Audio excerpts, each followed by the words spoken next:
इयत्ता 9वी, विषय विज्ञान, पाठ 11, प्रकाशाचे परावर्तन.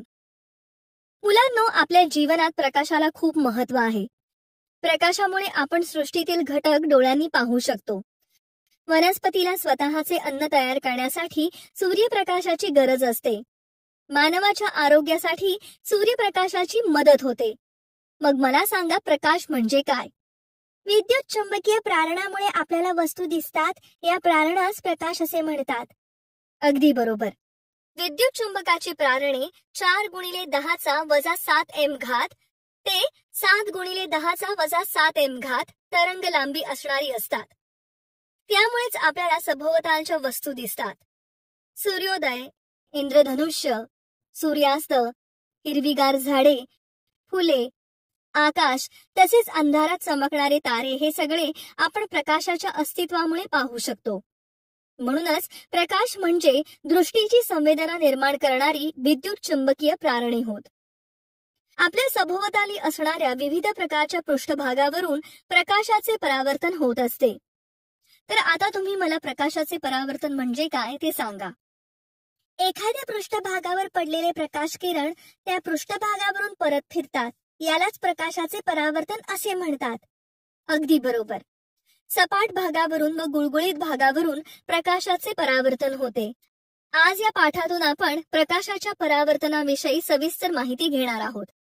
आरसा व आरशाचे प्रकार. आरसा. आरशामुळे आपण आपली प्रतिमा पाहू शकतो. तसेच इतरही कामांसाठी आपल्याला आरसा उपयोगी पडतो. प्रकाशाचे परावर्तन होण्यासाठी आपल्याला पृष्ठभागाची गरज असते.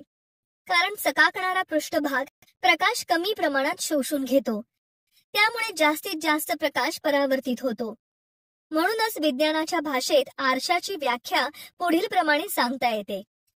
जो पृष्ठभाग प्रकाशाचे परावर्तन करू शकतो व सुस्पष्ट प्रतिमा तयार करतो त्यालाच आरसा असे म्हणतात. तुम्ही दैनंदिन जीवनात आरसा कुठे कुठे वापरता ते सांगा बरं. घरी आपली प्रतिमा पाहण्यासाठी, मोटारसायकलच्या हँडलला, डॉक्टरांकडे दात काढण्यासाठी, केश कर्तनालयात. अगदी बरोबर. अशा अनेक ठिकाणी आपण आरशाचा उपयोग करतो. आरशाचे 2 प्रकार आहेत, सपाट आरसा आणि वक्र गोलाकार आरसा. त्यांची आता आपण माहिती घेऊ. सपाट आरसा. आपण घरामध्ये चेहरा पाहण्यासाठी जो आरसा वापरतो तो आरसा सपाट असतो. त्यामुळे आपण आपला चेहरा पाहू शकतो. सपाट गुळगुळीत काचेच्या मागील पृष्ठभागावर पातळ असा ॲल्युमिनियम किंवा चांदीच्या धातूचा परावर्तक लेप देऊन सपाट आरसा बनवला जातो. परावर्तक पृष्ठभागाची ही बाजू अपारदर्शक करण्यासाठी व पृष्ठभागाचे संरक्षण व्हावे म्हणून धातूच्या परावर्तक लेपावर लेड ऑक्साईड सारख्या पदार्थाचा लेप लावलेला असतो. त्यामुळे काचेचा दुसरा पृष्ठभाग परावर्तनशील होऊन आरसा तयार होतो. सपाट आरशाचा काटछेद खालील प्रमाणे असतो. आपाती किरण, रुपेरी लेप दिलेला पृष्ठभाग, परावर्तक पृष्ठभाग. बिंदू स्रोताच्या प्रतिमेचा अभ्यास. मुलांनो, आपण घरातील आरशासमोर उभे राहिल्यानंतर आपली प्रतिमा कशी दिसते ते आता ह्या आकृतीवरून समजून घेऊ. ही आकृती पहा. या आकृतीत दाखवल्याप्रमाणे प्रकाश किरण हे बिंदू स्रोतापासून सर्व दिशांनी निघताना दिसतात. त्यापैकी काही किरण आरशावर पडून परावर्तित होतात आणि आपल्या डोळ्यांपर्यंत पोहोचतात. या परावर्तनामुळे हे प्रकाश किरण आरशामागील बिंदूपासून आल्यासारखे भासतात. त्याच बिंदूवर बिंदू स्रोताची प्रतिमा तयार होते. त्यामुळे आकृतीत दाखवल्याप्रमाणे सपाट आरशावर लंबरूप पडणारे किरण लंबरूपातच परावर्तित होतात. आता ही आकृती पहा. या आकृतीत दाखवल्याप्रमाणे M1 M2 सपाट आरशासमोर O हा बिंदू स्रोत आहे. OR1 आणि OR2 हे 2 आपाती किरण R1S1 आणि R2S2 या मार्गांनी परावर्तित होतात. हे परावर्तित किरण जर मागे वाढवले तर O1 या बिंदूत छेदतात आणि E कडून पाहिल्यास ते O1 बिंदूतून आल्यासारखे भासतात. O बिंदूपासून निघणारे इतर किरणही असेच परावर्तित होतात व O1 बिंदूपासून निघाल्यासारखे भासतात. म्हणून बिंदू O1 ही बिंदू O ची प्रतिमा आहे. या ठिकाणी आपल्याला ही गोष्ट लक्षात ठेवावी लागेल की परावर्तित किरण हे प्रत्यक्षपणे एकमेकांना छेदत नाहीत, म्हणून या प्रतिमेला आभासी प्रतिमा असे म्हणतात. प्रतिमेचे आरशापासूनचे लंबरूप अंतर हे बिंदू स्रोताच्या आरशापासूनच्या लंबरूप अंतरा एवढेच असते. या आकृतीत दाखवल्याप्रमाणे M1 M2 आरशासमोर PQ हा विस्तारित स्रोत आहे. P ची प्रतिमा P1 येथे तर Q ची प्रतिमा Q1 येथे तयार होते. याचप्रमाणे PQ मधील सर्व बिंदूंच्या प्रतिमा तयार होऊन संपूर्ण विस्तारित स्रोताची P1 Q1 अशी प्रतिमा तयार होते. म्हणजेच यावरून आपण असे म्हणू शकतो की बिंदुरूपी स्रोताऐवजी विस्तारित स्रोत वापरला तर त्या स्रोताच्या प्रत्येक बिंदूची प्रतिमा तयार होऊन संपूर्ण स्रोताची प्रतिमा तयार होते. सपाट आरशातील प्रतिमा ही आकाराने स्रोता एवढीच असते. सांगा पाहू. बरं, आता तुम्ही मला सांगा, पुस्तकाचे पान आरशासमोर धरले तर पानावरील अक्षरे उलटी का दिसतात? प्रकाशाच्या परावर्तनाच्या नियमानुसार प्रत्येक बिंदू स्रोताची आरशामागे आभासी व स्रोताच्या आकाराची प्रतिमा तयार होते. प्रत्येक बिंदूची आरशामागे तेवढ्याच अंतरावर प्रतिमा तयार होते. मात्र ही प्रतिमा तयार होताना बाजूंची आलटापालट होते. म्हणजेच डाव्या बाजूची प्रतिमा उजवीकडे तर उजव्या बाजूची प्रतिमा डावीकडे होते. अगदी बरोबर. बरं, आता मला सांगा, इंग्रजी वर्णमालेतील कोणकोणत्या अक्षरांची प्रतिमा मूळ अक्षराप्रमाणे दिसते बरं? इंग्रजी वर्णमालेतील A, H, I, M, O, T, U, V, W, X व Y या अक्षरांची प्रतिमा मूळ अक्षराप्रमाणे दिसते. अगदी बरोबर. या सर्व अक्षरांची प्रतिमा आरशामध्ये मूळ अक्षराप्रमाणे दिसते. आरशांमध्ये शब्दांची उलटी प्रतिमा दिसते. प्रत्येक बिंदूची प्रतिमा आरशामागे तेवढ्याच अंतरावर दिसत असते. यालाच बाजूंची आलटापलट असे म्हणतात. जरा डोके चालवा. मुलांनो, मला सांगा, व्यक्ती जर सपाट आरशासमोर उभी राहिली तर त्या व्यक्तीची प्रतिमा कशी तयार होते? त्या प्रतिमेचे स्वरूप कसे असते? सपाट आरशासमोर उभे राहिले तर आपली सुलटी व तेवढ्याच आकाराची प्रतिमा आरशात दिसते. पण आपली उजवी बाजू ही डावीकडे व डावी बाजू ही उजवीकडे दिसते. बरोबर. सपाट आरशासमोर उभे राहिले तर प्रतिमेच्या आकारात कोणताच बदल होत नाही. पण आपला उजवा हात प्रतिमेमध्ये डावा दिसतो तर डावा हात प्रतिमेमध्ये उजवा दिसतो. जर्मन शास्त्रज्ञ जस्टिस वॉन लिबिक यांनी साध्या काचेच्या तुकड्याच्या एका सपाट पृष्ठभागावर चांदीचा लेप दिला आणि आरसा तयार केला. यालाच रजत काच परावर्तक असे म्हणतात. आता आपण प्रकाशाच्या परावर्तनाचे नियम पाहूया. आपाती प्रकाश किरण, परावर्तित प्रकाश किरण आणि परावर्तक पृष्ठभागास आपतन बिंदूवर काढलेली स्तंभिका एकाच प्रतलात असतात आणि आपाती प्रकाश किरण आणि परावर्तित प्रकाश किरण स्तंभिकेच्या विरुद्ध बाजूला असतात. आपतन कोन आणि परावर्तन कोन समान मापांचे असतात. करून पहा. आता आपण सपाट आरशाविषयी आणखी काही जाणून घेऊया. ही बाजूची आकृती पहा. या आकृतीत दाखवल्याप्रमाणे दोन आरसे काटकोनात उभे ठेवा. त्यामध्ये एक वस्तू ठेवा. बरं, आता सांगा, तुम्हाला किती प्रतिमा दिसतात? 3. अगदी बरोबर. 3 प्रतिमा दिसतायत. या आरशांमध्ये 120 अंश, 90 अंश, 60 अंश, 45 अंश व 30 अंशाचा कोन करा आणि त्यांच्यामध्ये वस्तू ठेवा आणि किती प्रतिमा दिसतात ते पहा. n बरोबर 360 अंश छेद a वजा 1 या सूत्राद्वारे आपण आरशांमधील कोनावरून वस्तूच्या प्रतिमा किती मिळतात ते पाहू. या ठिकाणी n बरोबर प्रतिमांची संख्या तर a बरोबर आरशातील कोन आहे. म्हणून 180 अंशाच्या कोनात वस्तू ठेवली तर प्रतिमांची संख्या बरोबर 360 अंश छेद 180 अंश वजा 1 बरोबर 2 वजा 1 बरोबर 1 असेल. 90 अंशाच्या कोनात वस्तू ठेवली तर प्रतिमांची संख्या बरोबर 360 अंश छेद 90 अंश वजा 1 बरोबर 4 वजा 1 बरोबर 3 असेल. 60 अंशाच्या कोनात वस्तू ठेवली तर प्रतिमांची संख्या बरोबर 360 अंश छेद 60 अंश वजा 1 बरोबर 6 वजा 1 बरोबर 5 असेल. 45 अंशाच्या कोनात वस्तू ठेवली तर प्रतिमांची संख्या बरोबर 360 अंश छेद 45 अंश वजा 1 बरोबर 8 वजा 1 बरोबर 7 असेल. 30 अंशाच्या कोनात वस्तू ठेवली तर प्रतिमांची संख्या बरोबर 360 अंश छेद 30 अंश वजा 1 बरोबर 12 वजा 1 बरोबर 11 असेल. आता दोन आरसे एकमेकांना समांतर ठेवा. सांगा आता आरशात किती प्रतिमा दिसतात? असंख्य. बरोबर. जर दोन आरसे एकमेकांना समांतर ठेवले तर वस्तूच्या असंख्य म्हणजे अगणित प्रतिमा मिळतील. आता आपण सपाट आरशा संदर्भात एका विधानाची सिद्धता करून पाहूया. विधान: सपाट आरशात व्यक्तीची पूर्ण प्रतिमा दिसण्यासाठी आरशाची किमान उंची ही त्या व्यक्तीच्या निम्मी असणे आवश्यक आहे. सिद्धता: हे विधान सिद्ध करण्यासाठी ही आकृती पहा. या आकृतीत व्यक्तीच्या डोक्यावरील बिंदू H, डोळ्याचा बिंदू E व पायाखालील बिंदू F ने दर्शविले आहेत. HE चा मध्यबिंदू R आहे तर EF चा मध्यबिंदू S हा आहे.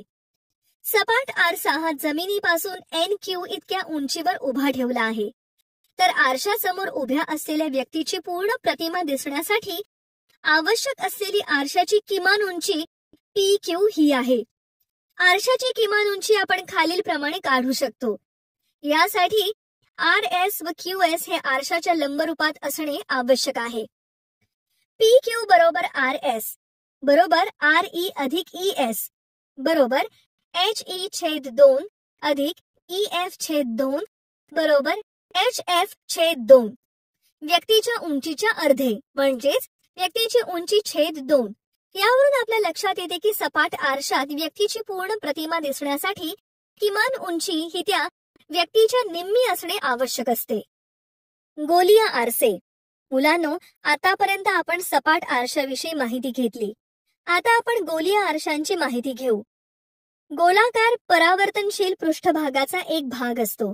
त्याचा काटछेद हा वर्तुळ पाकळी असतो. काचेच्या एका पृष्ठभागावर परावर्तक लेप देऊन पृष्ठभाग चकचकीत केलेला असतो. तुम्ही मोटारसायकल, मोटार गाडी यांचे आरसे पाहिले असतीलच. या आरशाचा काय उपयोग होतो? पाठीमागून येणारे वाहन मोटार चालविणाऱ्यास दिसते. अगदी बरोबर. मोटार चालकास पाठीमागून येणारी वाहने दिसण्यासाठी लावलेला आरसा सपाट नसून गोलीय असतो. आता ही बाजूची आकृती पहा. ही आकृती तुम्हाला ओळखीची वाटत असेल. जत्रेत हास्य दालन मांडलेले असते. त्यातील आरसेही तुम्ही पाहिले असतील. या आरशात आणि तुमच्या घरच्या आरशात काय फरक दिसतो? घरच्या आरशात आपण जसे आहोत तसे दिसतो. हास्य दालनातील आरशात आपण वेडेवाकडे दिसतो. अगदी बरोबर. हास्य दालनातील आरसे हे घरातील आरशांसारखे सपाट नसून वक्र असतात. या गोलाकार आरशातील किंवा हास्य दालनात दिसणाऱ्या आरशातील प्रतिमा सपाट आरशातील प्रतिमेपेक्षा वेगळी दिसते. आता ही बाजूची आकृती पहा. या आकृतीत दाखवल्याप्रमाणे एक रबरी चेंडू घेऊन तो आकृतीत दाखवल्याप्रमाणे कापला तर निर्माण होणाऱ्या कोणत्याही एका भागावर दोन प्रकारचे पृष्ठभाग सहज दिसून येतात. गोलाकार आरसे आकृतीत दाखवलेल्या बी भागाप्रमाणे काचेच्या पोकळ भागातून कापलेले भाग असतात. त्यांच्या आतील भागावर किंवा बाहेरील भागावर चकचकीत पदार्थाचे विलेपन करून गोलीय आरसे तयार केले जातात. आतील किंवा बाहेरील पृष्ठभागावरून प्रकाशाचे परावर्तन होते. यावरून आरशाचे अंतर्गोल आरसा व बहिर्गोल आरसा हे दोन प्रकार पडतात. अंतर्गोल आरसा. ज्या गोलीय आरशाचा अंतर्गोल म्हणजेच अंतर्वक्र पृष्ठभाग परावर्तक असतो त्याला अंतर्गोल किंवा अंतर्वक्र आरसा असे म्हणतात. इथे आतल्या पृष्ठभागावरून प्रकाशाचे परावर्तन होते. यालाच अभिसारी आरसा असेही म्हणतात. कारण मुख्य अक्षाला समांतर असणारे किरण परावर्तनानंतर एका बिंदूजवळ अभिसारित होतात. बहिर्गोल आरसा. ज्या गोलीय आरशाचा बहिर्गोल म्हणजेच बहिर्वक्र पृष्ठभाग परावर्तक असतो त्याला बहिर्गोल आरसा किंवा बहिर्वक्र आरसा असे म्हणतात. इथे बाहेरच्या पृष्ठभागावरून प्रकाशाचे परावर्तन होते. यालाच अपसारी आरसा असे म्हणतात. कारण मुख्य अक्षाला समांतर असणारे किरण परावर्तनानंतर अपसारित होत असल्याने याला अपसारी आरसा असे म्हणतात. गोलीय आरशाशी संबंधित संकल्पना.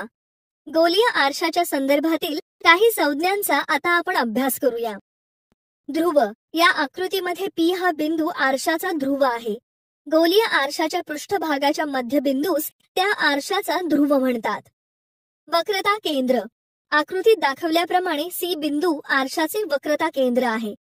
म्हणजेच गोलीय आरसा ज्या गोलाचा भाग असतो त्या गोलाच्या केंद्रास त्या आरशाचे वक्रता केंद्र म्हणतात. वक्रता त्रिज्या. आरसा ज्या गोलाचा भाग असतो त्या गोलाच्या त्रिज्येला आरशाची वक्रता त्रिज्या असे म्हणतात. आकृतीत सीपी व सीए या आरशाच्या वक्रता त्रिज्या आहेत. मुख्य अक्ष.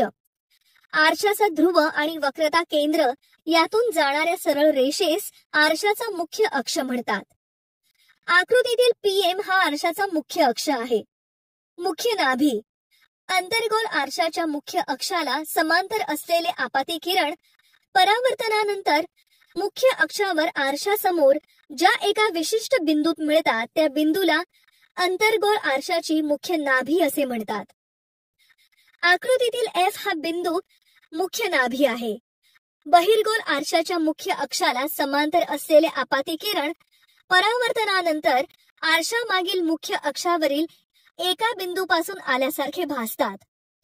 या बिंदूला आपण बहिर्गोल आरशाची मुख्य नाभी असे म्हणतो. नाभीय अंतर. गोलीय आरशाचा ध्रुव व आरशाची मुख्य नाभी यांच्यातील अंतराला त्या आरशाचे नाभीय अंतर असे म्हणतात. नाभीय अंतर हे वक्रता त्रिज्येच्या निम्मे असते. आपण गोलीय आरशाच्या संदर्भातील अनेक संज्ञा पाहिल्या, तर आता तुम्ही अंतर्गोल आणि बहिर्गोल आरशांच्या नाभींतील मुख्य फरक कोणता आहे ते सांगा. अंतर्गोल आरशाच्या मुख्य अक्षाला समांतर असलेले आपाती किरण परावर्तनानंतर मुख्य अक्षावर आरशासमोर एक विशिष्ट बिंदूत मिळतात. तर बहिर्गोल आरशाच्या मुख्य अक्षाला समांतर असलेले आपाती किरण परावर्तनानंतर आरशामागील मुख्य अक्षावरील एका विशिष्ट बिंदूपासून आल्यासारखे भासतात. हाच अंतर्गोल व बहिर्गोल आरशाच्या मुख्य नाभीतील फरक आहे. अगदी बरोबर. परावर्तित किरणांचे रेखन. मुलांनो, ही बाजूची आकृती पहा. या आकृतीत दाखविल्याप्रमाणे एम गोलीय आरशावर क्यू बिंदूपाशी AQ प्रकाश किरण आपाती आहे. आरशाची CQ ही एक त्रिज्या आहे. म्हणून क्यू बिंदूपाशी CQ हा आरशाला अभिलंब ठरतो आणि कोन AQC हा आपतन कोन आहे. परावर्तन नियमानुसार आपतन कोन व परावर्तन कोन समान मापाचे असतात. म्हणून AQ किरणाचा QB परावर्तन मार्ग निश्चित करताना कोन CQB हा परावर्तन कोन AQC या आपतन कोना इतका ठेवला जातो. किरणाकृती. मुलांनो, किरणाकृतीच्या मदतीने गोलीय आरशाद्वारे मिळणाऱ्या प्रतिमांचा अभ्यास करता येतो. किरणाकृती म्हणजेच प्रकाश किरणाच्या मार्गक्रमणाचे परावर्तनाच्या नियमांवर आधारित असलेले विशेष चित्रीकरण होय. हे चित्रीकरण करण्यासाठी काही नियम वापरावे लागतात. तर आता आपण गोलीय प्रतिमा मिळवण्यासाठी ज्या किरणाकृती काढाव्या लागतात त्यांच्या नियमांचा अभ्यास करूया. किरणाकृती काढण्याचे नियम. नियम 1. जर आपाती किरण मुख्य अक्षाला समांतर असेल तर परावर्तित किरण मुख्य नाभीतून जातो. ही आकृती पहा. या आकृतीत दाखवल्याप्रमाणे प्रकाश किरण आरशाच्या मुख्य अक्षास समांतर आहे. त्यामुळे परावर्तित प्रकाश किरण मुख्य नाभीतून जाताना दिसतो आहे. जर आरसा अंतर्गोल असेल तरच असे होते, पण जर आरसा बहिर्गोल असेल तर प्रकाश किरण त्याच्या मुख्य नाभीतून आल्यासारखा वाटतो. नियम 2. जर आपाती किरण मुख्य नाभीतून जात असेल तर परावर्तित किरण मुख्य अक्षाला समांतर जातो. जर आपाती प्रकाश किरण अंतर्गोल आरशाच्या मुख्य नाभीच्या दिशेने जात असेल तर परावर्तित प्रकाश किरण आरशाच्या मुख्य अक्षाला समांतर जातो. नियम 3. जर आपाती किरण वक्रता मध्यातून जात असेल तर परावर्तित किरण त्याच मार्गाने परत जातो. या आकृतीत दाखवल्याप्रमाणे जर आपाती प्रकाश किरण अंतर्गोल आरशाच्या वक्रता केंद्रातून जात असेल व बहिर्गोल आरशाच्या वक्रता केंद्राच्या दिशेने जात असेल तर प्रकाश किरण त्याच मार्गाने परत जातो. अंतर्गोल आरशाद्वारे मिळणाऱ्या प्रतिमा. मुलांनो, ही आकृती पहा. या आकृतीत दाखवल्याप्रमाणे मेणबत्ती किंवा काचेची चिमणी, पुठ्ठ्याचे खोके, पांढरा कागद, मोठा पुठ्ठा, अंतर्गोल आरसा, मीटरपट्टी इत्यादी साहित्य घ्या. कृती. मेणबत्ती किंवा काचेची चिमणी सामावून घेणारे आणि एक बाजू मोकळी असणारे पुठ्ठ्याचे खोके घ्या. खोक्याला एका बाजूला बाणाकृती चीर पाडा. खोक्यात मेणबत्ती ठेवल्यानंतर बाणाच्या आकाराचा प्रकाश स्रोत मिळतो. आता 20x30 सेंटीमीटर आकाराच्या पुठ्ठ्यावर पांढरा कागद चिकटवून पुठ्ठा लाकडी ठोकळ्यावर उभा ठेवून पडदा तयार करा. पुठ्ठ्याचे आणखी एक खोके घ्या व त्याच्या वरच्या बाजूला चीर पाडा आणि त्यामध्ये अंतर्गोल आरसा खोचून उभा करा. आता खिडकीजवळ पडदा उभा करून त्यांच्या समोर अंतर्गोल आरसा ठेवा. आरशाच्या सहाय्याने सूर्याची किंवा खिडकी बाहेरील लांबच्या दृश्याची रेखीव प्रतिमा पडद्यावर मिळेल अशा रीतीने त्याची जागा निश्चित करा. आता पडदा आणि आरसा यामधील अंतर मोजा. हे नाभी अंतर आहे. आकृतीत दाखवल्याप्रमाणे साहित्याची मांडणी अंधाऱ्या खोलीत करा. आरसा मीटर पट्टीच्या 0 खुणेजवळ ठेवा. पडदा आणि आरशाच्या दरम्यान प्रकाश स्रोत ठेवा. असे करताना प्रकाश स्रोत आणि आरसा यामधील अंतर आरशाच्या नाभीय अंतरापेक्षा थोडे जास्त ठेवा. पडदा पट्टीवर पुढे मागे व पट्टीच्या उजव्या आणि डाव्या बाजूस सरकवून त्यावर प्रकाश स्रोताची रेखीव प्रतिमा मिळवा. ही प्रतिमा मूळ स्रोताहून मोठी आणि उलटी असते. प्रतिमा पडद्यावर मिळत असल्याने ती वास्तव प्रतिमा असते. आता प्रकाश स्रोत आरशापासून दूर सरकवा. असे करताना आरसा आणि स्रोत यामधील अंतर आरशाच्या नाभीय अंतरापेक्षा दुपटीहून जास्त ठेवा. पडदा पुढे आरशाकडे सरकवून प्रकाश स्रोताची रेखीव प्रतिमा मिळवा. पहा, ही प्रतिमा मूळ स्रोताहून लहान आणि वास्तव आहे. निरीक्षण करा. मुलांनो, ही बाजूची आकृती पहा. आकृती अ मध्ये दाखवल्याप्रमाणे ए बी ही वस्तू MN या अंतर्गोल आरशासमोर नाभी आणि वक्रता केंद्र यांच्यामध्ये ठेवली आहे. ए पासून निघणारा आणि नाभीतून जाणारा आपाती किरण परावर्तनानंतर अक्षाला समांतर राहून QR मार्गाने परावर्तित होताना दिसतो. अक्षाला समांतर असणारा AS किरण परावर्तनानंतर नाभीतून ST मार्गाने जाऊन QR या परावर्तित किरणाला A1 बिंदूत छेदतो. म्हणजेच ए बिंदूची प्रतिमा A1 बिंदूवर तयार होताना दिसते. बी बिंदू हा मुख्य अक्षावर स्थित असल्याने त्याची प्रतिमा देखील मुख्य अक्षावरच असेल व A1च्या सरळ वर म्हणजेच B1 बिंदूवर तयार होईल. A1 आणि B1 यांच्या दरम्यान असलेल्या बिंदूंच्या प्रतिमा A आणि B यांच्या दरम्यान तयार होतात. म्हणजेच AB वस्तूची A1 B1 प्रतिमा तयार होते. यावरून समजते की नाभी आणि वक्रता केंद्र यांच्यामध्ये वस्तू ठेवली असताना तिची प्रतिमा वक्रता केंद्राच्या पलीकडे मिळते. ही प्रतिमा उलटी आणि मूळ वस्तूपेक्षा मोठी असते. परावर्तित किरण एकमेकांना प्रत्यक्ष छेदतात. त्यामुळे ही वास्तव प्रतिमा पडद्यावर घेता येते. आता या आकृतीमध्ये पहा. AB ही वस्तू आरशासमोर ध्रुव आणि नाभी यांच्या दरम्यान ठेवली आहे. वस्तूच्या A या बिंदूपासून निघणारा व अक्षाला समांतर असणारा AQ आणि A ला वक्रता केंद्राशी जोडणाऱ्या दिशेने जाणारा AS हे दोन आपाती किरण रेषांनी दर्शवले आहेत. या किरणांचे परावर्तन कसे होते आणि वस्तूची A1 B1 प्रतिमा कशी मिळते हे या आकृतीवरून दिसून येते. ही प्रतिमा आरशामागे सुलटी व मूळ वस्तूपेक्षा आकाराने मोठी असते. तसेच परावर्तित किरण एकमेकांना प्रत्यक्ष छेदत नाही, तर आरशामागे एकत्र आल्यासारखे भासतात. म्हणूनच ही प्रतिमा आभासी प्रतिमा आहे.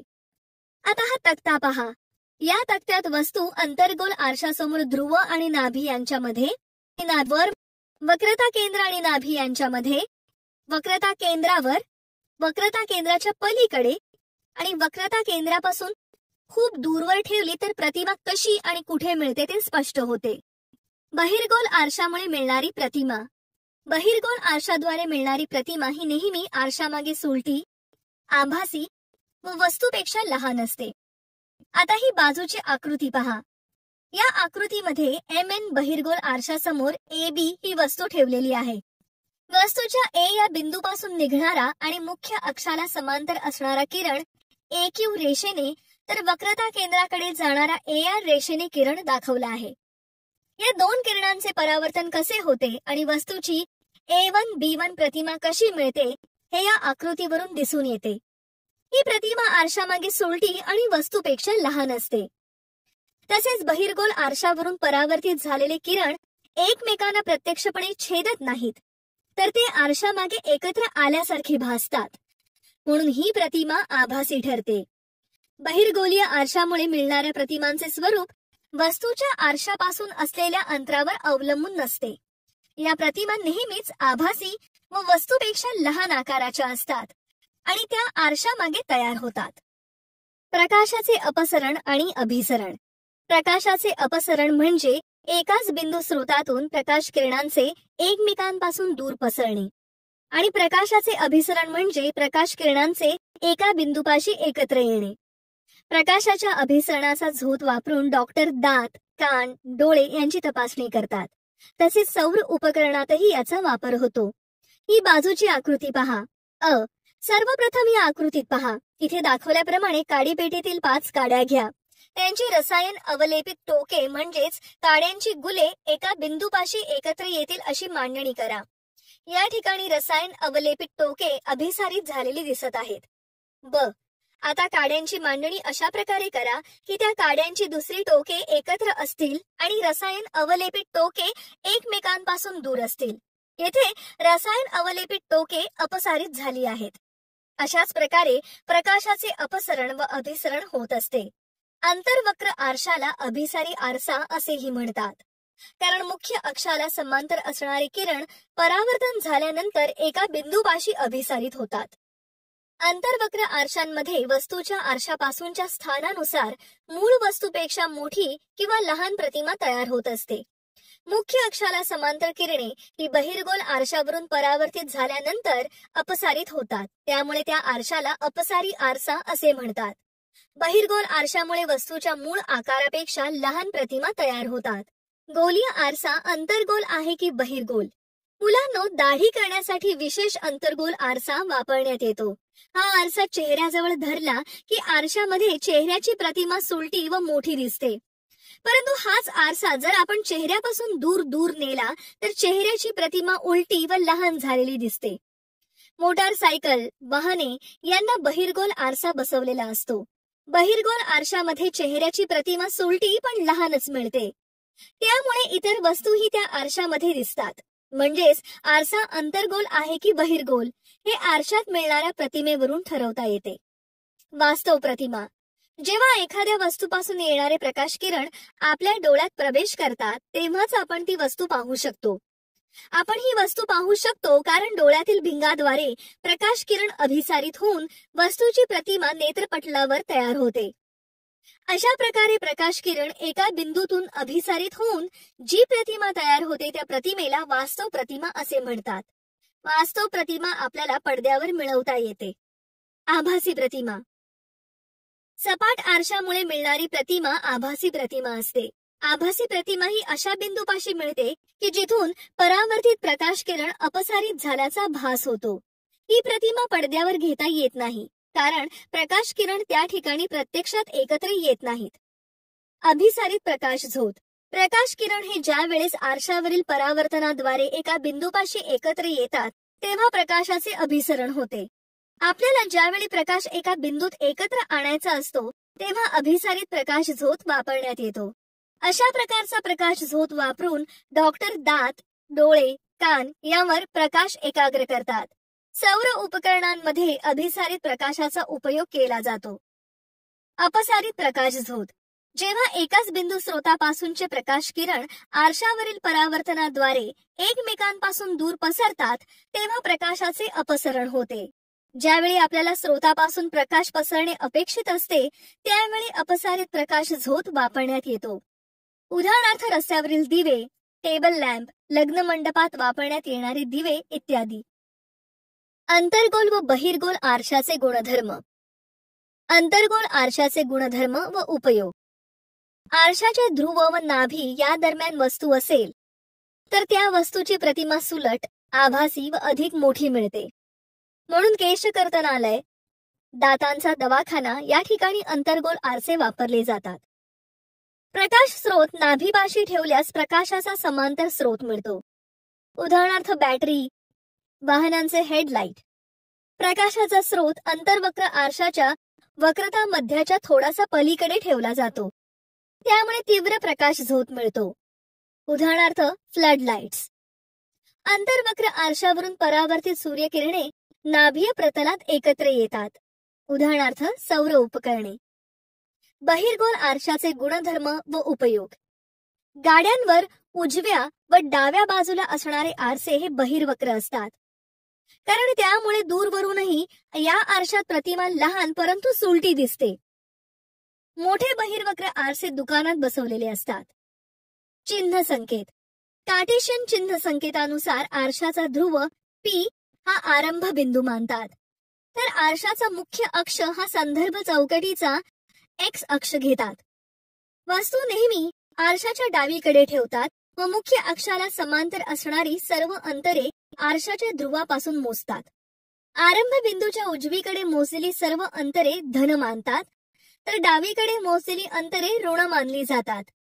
मुख्य अक्षाला लंब आणि वरच्या दिशेने मोजलेली अंतरे म्हणजेच ऊर्ध्व अंतरे ही धन असतात. मुख्य अक्षाला लंब आणि खालच्या दिशेने मोजलेली अंतरे म्हणजेच अधो अंतरे ही ऋण असतात. अंतर्वक्र आरशाचे नाभीय अंतर ऋण असते, तर बहिर्वक्र आरशाचे नाभीय अंतर धन असते. या आकृतीवरून आपल्याला ऊर्ध्व व अधो अंतरे याविषयी माहिती लक्षात येते. या आकृतीवरून X अक्ष हा मुख्य अक्ष असून Y अक्ष त्याला लंबरूप आहे. Y अक्षाच्या डावीकडे वस्तू ठेवलेली असून डावीकडील अंतरे ऋण मानतात, तर उजवीकडील अंतरे धन मानतात. मुख्य अक्ष म्हणजे X अक्षाला लंब व वरच्या दिशेने मोजलेली अंतरे धन असतात व खालच्या दिशेने मोजलेली अंतरे ऋण असतात. आरशाचे सूत्र. जेव्हा आपण चिन्हांच्या संकेतानुसार अंतरे मोजतो, तेव्हा आपल्याला वस्तूचे अंतर, प्रतिमेचे अंतर आणि नाभीय अंतर यांच्या किमती मिळतात. सर्व गोलीय आरशांना व वस्तूच्या सर्व स्थानांकरिता 1/v अधिक 1/u बरोबर 1/f हे सूत्र वापरले जाते. या ठिकाणी u म्हणजे वस्तूचे ध्रुवापासूनचे अंतर होय, तर v म्हणजे प्रतिमेचे ध्रुवापासूनचे अंतर असते. म्हणून वस्तूचे अंतर, प्रतिमेचे अंतर व गोलीय आरशाचे नाभीय अंतर यांच्यामधील संबंध म्हणजेच आरशाचे सूत्र होय. आरशातील प्रतिमेचे व गोलीय आरशाचे नाभीय अंतर यांच्यातील संबंध 1/v अधिक 1/u बरोबर 1/f या सूत्राने दाखवता येईल. गोलीय आरशामुळे होणारे विशालन कसे होते ते आपण पाहू. गोलीय आरशामुळे होणारे विशालन. विशालन म्हणजे वस्तूचा आकार मोठा होत जाणे होय. गोलीय आरशामुळे होणारे विशालन प्रतिमेच्या उंचीशी h2 असणाऱ्या वस्तूच्या उंचीच्या h1 गुणोत्तराने दर्शवतात. त्याद्वारे वस्तूच्या आकाराच्या मानाने संबंधित प्रतिमा किती प्रमाणात मोठी झाली हे दिले जाते. हे विशालन खालील सूत्राच्या आधारे काढले जाते. विशालन बरोबर प्रतिमेची उंची छेद वस्तूंची उंची बरोबर h2/h1 यावरून m बरोबर वजा v/u हे सिद्ध करता येते. वस्तू नेहमी मुख्य अक्षाच्या वर ठेवली जात असल्यामुळे वस्तूची उंची ही धन मानली जाते. प्रतिमा आभासी असल्यामुळे उंची धन घेतात, परंतु वास्तव प्रतिमेकरिता ती ऋण घेतली जाते. चिन्ह संकेतानुसार वस्तू ही आरशाच्या डावीकडे ठेवली जाते, त्यामुळे वस्तूचे अंतर हे ऋण घेतले जाते. उदाहरण. आता आपण आरशाच्या सूत्रानुसार व विशालनानुसार एक उदाहरण सोडवूया. उदाहरण 1. राजश्रीला 10 सेंटीमीटर नाभीय अंतर असलेल्या अंतर्वक्र आरशाच्या सहाय्याने आरशापासून 30 सेंटीमीटर अंतर असलेल्या वस्तूची 5 सेंटीमीटर उंचीची उलटी प्रतिमा मिळवायची आहे. तर तिने पडदा आरशापासून किती अंतरावर ठेवावा, तसेच तिने मिळवलेल्या प्रतिमेचे स्वरूप व वस्तूचा आकार काय असेल. मुलांनो, या उदाहरणात काय दिलेले आहे ते सर्वप्रथम आपण लिहून घेऊ. नाभीय अंतर f बरोबर वजा 10 सेंटीमीटर, वस्तूचे अंतर बरोबर u बरोबर वजा 30 सेंटीमीटर, प्रतिमेची उंची h2 बरोबर वजा 5 सेंटीमीटर. तर आपल्याला प्रतिमेचे अंतर v व वस्तूची उंची h1 काढायची आहे. सर्वप्रथम आपण आरशाच्या सूत्रानुसार अंतर व उंची पाहूया. 1/v अधिक 1/u बरोबर 1/f. 1/v बरोबर 1/f वजा 1/u. 1/v बरोबर 1/-10 वजा 1/-30. 1/v बरोबर -3 अधिक 1/30. 1/v बरोबर -2 अधिक -30. 1/v बरोबर 1/-15 म्हणून v बरोबर -15. आरशापासून पडद्याचे अंतर 15 सेंटीमीटर असावे, म्हणून राजश्रीला पडदा आरशापासून 15 सेंटीमीटर अंतरावर ठेवावा लागेल. आता आपण प्रतिमेचे विशालन काढूया.